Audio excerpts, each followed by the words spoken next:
Speed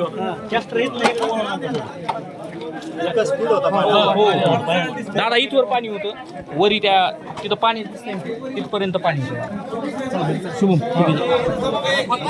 त्यांच्याकडं कडबाच्या ज्वारीच्या काही भुसं होते, भूस हे सगळं वाहून गेलं. जमिनी 2-2 फुटापेक्षा जास्त सगळ्या खांबाळून गेल्या. काहींचे पिकं आता काढणीला आले होते, सोयाबीनपासून कापसापर्यंतचे फळबागा ह्या सगळ्या गेल्या. असं म्हणू नका गाड्या सरकार आता की पहिल्या टप्प्यात मदत करतो, दुसऱ्या टप्प्यात करतो, तिसऱ्या टप्प्यात करतो. आमचं असं म्हणणं आहे हे बघितल्याच्या नंतर, आणि तुम्ही सरकार म्हणून सुद्धा बांधावर येतात सगळ्यांचे.